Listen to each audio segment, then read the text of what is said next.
While Democrats claim that they've been fighting relentlessly to extend the eviction moratorium, the fact of the matter is, behind the scenes, there's been quite a bit of money pouring into their campaigns in regard to real estate interests and how they certainly did not want an extension of the moratorium, the eviction moratorium. Now, this report by the Daily Poster looks into some pretty wealthy people related or involved in the real estate industry. And here's what they found. George Marcus, for instance, he's the chairman of both the massive real estate brokerage Marcus and Millikamp and the real estate investment trust Essex Property Trust. And they donated $1 million on June 1st. I think that date's very relevant. June 1st to House Majority PAC, a super PAC that works to elect Democratic lawmakers. The donation amounted to nearly 7% of the total funding the committee has raised so far this year. It's a huge portion of their funding. So I'm sure that money comes with no strings attached. And I'm sure that June 1st date of the campaign donations, or it's not even campaign donations, these are just legalized bribes to various Democratic organizations, sure has nothing to do with the looming expiration on the eviction moratorium. Marcus also donated $263,400 in June to a joint fundraising committee benefiting Pelosi's campaign, her leadership PAC, and the Democratic Congressional Campaign Committee. And of course, he donated quite a bit of money during the election cycle as well. In fact, during 2020, during that election cycle, Marcus donated a combined $1 million to the DCCC and the Democratic Senatorial Campaign Committee. He contributed $3.5 million to Senate Majority PAC and $3 million to House Majority PAC. And what about Biden? Well, he donated handsomely to Joe Biden as well. Marcus donated $4 million to super PACs that supported Biden, including Priorities USA, $2 million for them, Unite the Country, $1 million for them, and American Bridge PAC, $1 million for them. He also hosted a Biden fundraiser back in 2019 and donated $500,000 to the Biden Victory Fund. So this is a guy who's throwing around quite a bit of money, who has a stake in the game in regard to the eviction moratorium, and I'm sure has no sway over the decisions that Democrats made in allowing the moratorium to expire. Now, Biden, in a story that broke just before we went on air, has decided to extend the moratorium up to 60 days in targeted areas of the country where we're seeing spikes in coronavirus. But we'll see how this all plays out. It's important to understand what the real influencing factors are behind the scenes. It's not about like, oh, well, we just didn't, it's the Supreme Court. We're so afraid of the Supreme Court striking this moratorium down in the end, and that's why we're not doing anything about it. Nonsense. They're influenced by the money. Yeah, so look, I think the Daily Poster, The Intercept, and TYT cover money in politics probably more than the rest of the media combined. And American Prospect does a good job too, and there's some others like Sludge, etc., that does a good job. But for the mainstream media, it's humiliating how little journalism they do. So are you saying that those millions upon millions of dollars that we just laid out for you guys, if you're a mainstream media reporter or an editor, more importantly, or a publisher, are you saying that that has no influence on politicians? I mean, like the most gullible people in the country wouldn't say that. And you guys are supposed to be what, investigative journalists? And you're supposed to look in to figure out what's happening in politics and why it's happening? Yet none of you noticed the giant amounts of money from real estate interests going to Democrats right before the Democrats say, oh, well, we gotta start evicting people. There's nothing we can do about the moratorium. And they only turn that position around after extreme pressure from progressives, right? So none of you even thought, hey, maybe that's a possibility. Maybe it's the money, right? Mm-hmm. And you guys call yourselves reporters? Absolutely embarrassing. But you guys should all check out the interview I did with Dave Weigel of the Washington Post last week. You can check it out on The Conversation. And you can go to it through tyt.com or through YouTube or any other way that you access us. And there, Dave is honest about it, and he basically explains that there's certain narratives among the press, and there's certain groupthink in the press, and No, they don't actually consider it. There's no memo. They're not evil. They don't get together and go, let's make sure that we don't cover money in politics. It just never even occurs to them. They're so, now I'm getting past Dave. Dave's not blaming them. He's just stating in a conversation what his honest opinion is, right? My opinion is that they're generally really, really bad at their jobs, especially the editors. And so they just go with groupthink, and nobody ever talks about the money, so it never comes up, so they never cover it. Well, I think, it's interesting because when we talk about biases in the media and how, journalists need to be objective, that's true. Journalists need to be objective with the facts. Like, you can't change what the facts of a story are, right? But the one thing that I've been thinking more and more about is, are journalists allowed to have guiding principles, right? Because if you have a framework in which you see the world around you, you're able to see certain things that others might not be aware of. So for you, you're hypersensitive to corruption, to money in politics. That is a framework. That is a principle that you, I think, has a lot to do with the way that you analyze the news stories or analyze politics, analyze anything that's happening in the world. I think that journalists in this pressure to be as objective as possible are discouraged from seeing the world through any framework. I think that they're encouraged to see things like robots, right? Do you get what I'm saying? Yes and no. So I agree with you, and in the sense that where you say they view their job as being quote unquote objective, but the money is objective. Yeah. It is millions of dollars, and objectively, everyone knows that human beings are influenced by millions of dollars that they receive, right? But in their framework, they, for whatever reason, and I think I know the reason, it's protection of the status quo, et cetera, because of the hiring decisions that start at the top and trickle down, they're led to believe that no, objective means centrist, and it means neutral, and it means you trust valid sources, legitimate and credible sources, and those are the politicians themselves. And so when they ask their sources, as they've been taught, their sources say, oh no, the money doesn't affect me at all. So they're like, okay, I guess that's not it, so let's go to something else. Oh, come on, man.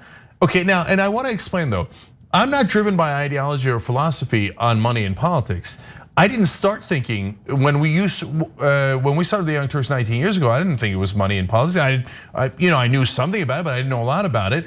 It took 10 years of coverage for every story to come back to it was the money. And so it was not that hard a puzzle to figure out. You could, began to figure it out as soon as I started covering the news in depth, and we're doing the news for 3 hours a day, and we're doing 10, 20 stories a day, back in the day. And I'm like, oh, it's the money there. Oh, that's interesting. No, oh, it's the money here. Oh, it's the money here. And then I realized, no, on electoral issues, in elections, until recently, 95% of the time, the person with more money won. And it didn't matter if they were a Democrat or a Republican, liberal, conservative, their ideology didn't matter at all. If you had more money, you won 19 out of 20 times. And then on legislative issues, it is nearly 100%. And so it's actually not a hard puzzle to figure out. I'm not driven by that ideology. I arrived there based on the data, right? And I don't think that the mainstream media reporters are allowed to arrive at conclusions, which goes back to your point. Yeah, exactly, because listen, I mean, we see the money, and then we see the decisions that members of Congress make. We see the decision that Biden made in initially pretending as if he didn't have the power to extend the moratorium. And we put those dots, we're able to connect those dots. I don't think that corporate journalists are encouraged to connect those dots. 100%. So what happens is they see the murder weapon, right? And they see that there is a gun there, and they see the guy has a bullet in him, and they see that the other guy is holding the gun, but their editors tell them it would be biased to report the gun. That's right. Because and what's their justification for that? Well, they say, you are leading your readers or your viewers to assume that the guy with the gun shot the guy with the bullet hole in his body. And you should not have people assume that. That's why don't mention the gun. No. You have to say the gun is there. Otherwise, you're not doing journalism. So and obviously you can see where this analogy goes. The gun in politics is money. And so when you have realtors, I mean, and it's not just the group that Anna talked about. There's more. I actually want to share the Blackstone data. Okay, before you do, we're going to give you the more data. As David Sordo points out at the Daily Poster, it's all of these groups pouring in millions of dollars into the Democratic Party. And then you see that the Democrats, led by Nancy Pelosi, say, well, there was nothing we could do. We had a month to do something, but on the last 2 days, we said, hey, Biden, you want to do something? And he said, oh, I don't want to do anything. Oh my God, golly gee, I guess there's nothing we can do. We're going to go on a 7-week vacation. Then after we press and press and press, Young Turks, Daily Poster, etc., then finally the mainstream media goes, oh, right. On the 5th day of coverage, 20 House Democrats said that they would not vote to extend the moratorium. That's what we said. Well, it was obvious from day one that the corporate Democrats weren't going to go for it, and that's why Nancy Pelosi adjourned. If she wanted to actually fight on this, she would have held a vote. These things are obvious, but they're not allowed to talk about the murder weapon. They're not allowed to talk about the money. They're not allowed to question why Nancy Pelosi took a 7-week break and chose not to do anything for a month. They're not allowed to question the Biden administration when they say, oh, we've done everything we can and there's absolutely nothing we can do. And they think journalistic principles are, don't question the government. They don't frame it that way, but that is exactly what they do. And they speak in code words with, that's a credible source. Someone challenging the government is not a credible source.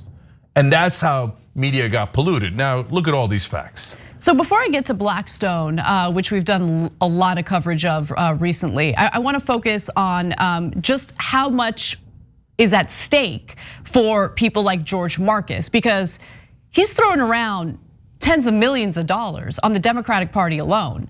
So he's trying to protect something, right? And here's what it is. As of last year, Essex Property Trust, which of course he's involved in, had an ownership interest in 60,272 apartment units in California and Washington state.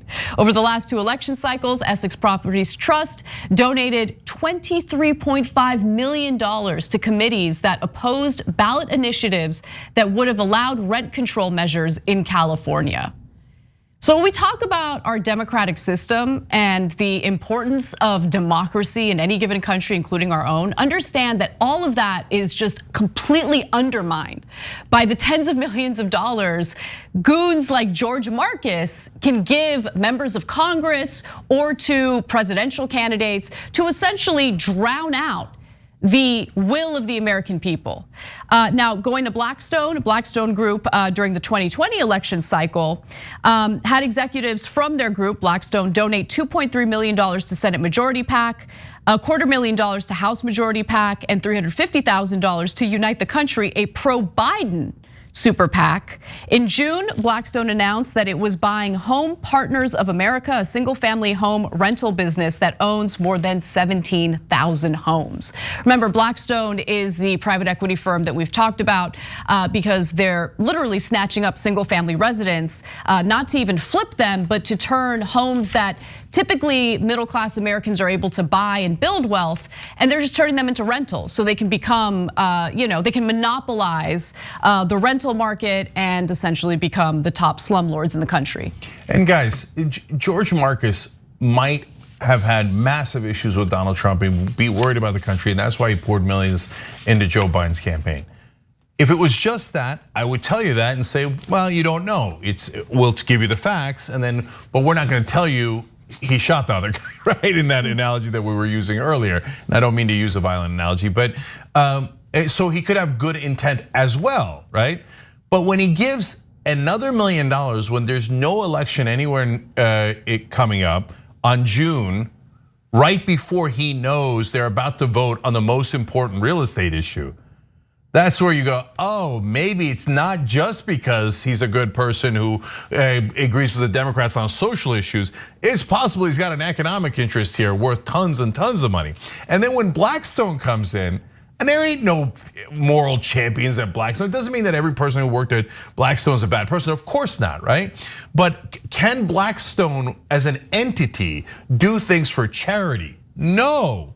They must maximize profit. Right. They are obviously giving money to the Democratic Party for a specific purpose. And in this case, it appears to be real estate interests that they have giant amounts of money tied into.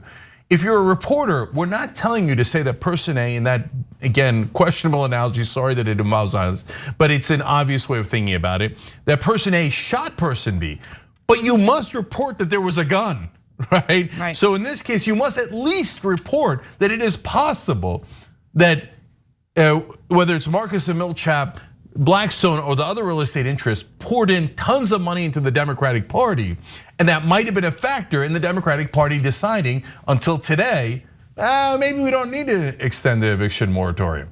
And by the way, if their real opinion is, hey, no, we don't want to extend it, well then make that case instead of coming out and saying, oh no, we are, well we'd love to extend it. But golly gee, there was nothing we could do. And if you watch the Young Turks, how many times did I tell you that the Democrats' #1 go-to excuse is there's nothing we can do? And in this case, until Cori Bush forced action, what was the top thing that Nancy Pelosi and Joe Biden were saying? Oh, there's nothing we can do. Well, it was something you could do when you took all the millions of dollars, right? And those corporate Democrats in the House, they're the ones who blocked every single action in favor of the average American, and they block those actions and they work on behalf of these donors who they serve. And now I will connect the dots and tell you, yes, that's why. It's obvious that they're corrupt, and it doesn't take a genius to connect those dots. And by the way, you would really want to unite this country? There's one thing that the right wing and the left wing agree on, and in fact, over 90% of Americans agree on. It's that politicians are corrupt. And the only people who tell you that they're not are the people who work in corporate media. Thanks for watching the Young Turks, really appreciate it. Another way to show support is through YouTube memberships. You'll get to interact with us more. There's live chat emojis, badges.